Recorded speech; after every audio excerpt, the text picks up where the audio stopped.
Mais il y avait aussi des artistes, des peintres, des sculpteurs, des poètes, des penseurs, des médecins, des chirurgiens, comme peut-être parmi nous ce soir.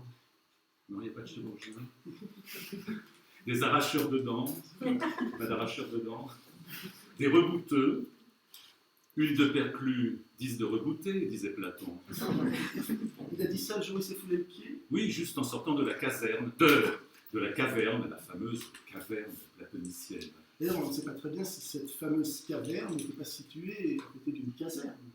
Ou d'une taverne. Encore mieux.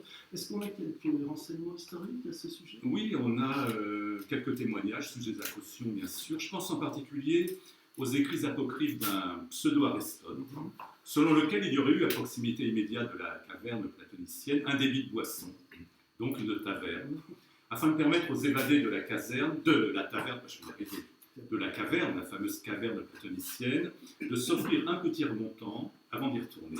On les comprend. Est-ce qu'on connaît le nom de cette petite taverne? Tout à fait. Aux larmes de Poséidon. C'est magnifique. Et en grec ancien, ça...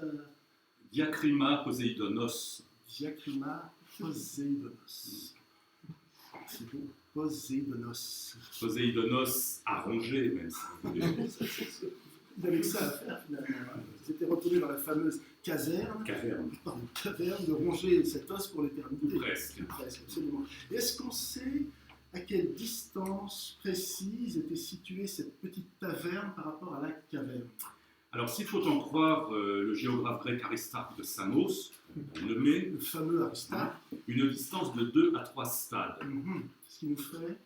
Alors, le stade grec, là encore on l'ignore trop souvent, mesurait très exactement 192, enfin pour nos amis suisses romans, 192 mètres 53. C'est vrai qu'on l'ignore trop souvent. Et c'est dommage. C'est bien dommage. C'est fort dommage.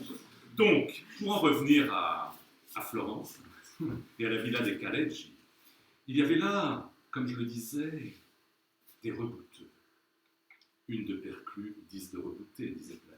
Il a dit ça le jour où il s'est foulé le pied? Oui, juste en sortant de la caserne, de la caverne, la fameuse caverne platonicienne. Enfin, d'ailleurs, on ne sait pas si cette fameuse caverne platonicienne n'était pas située à côté d'une caserne.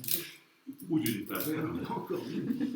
Est-ce qu'on a quelques renseignements historiques à ce sujet? Alors, on a quelques témoignages sujets à caution, bien sûr. Je pense en particulier aux écrits apocryphes d'un pseudo-Aristote, selon lequel il y aurait eu, à proximité immédiate de la caverne platonicienne, un débit de boisson, donc une taverne, afin de permettre aux évadés de la caserne, de la taverne, de la caverne, la fameuse caverne platonicienne, de s'offrir un petit remontant avant d'y retourner. On les comprend.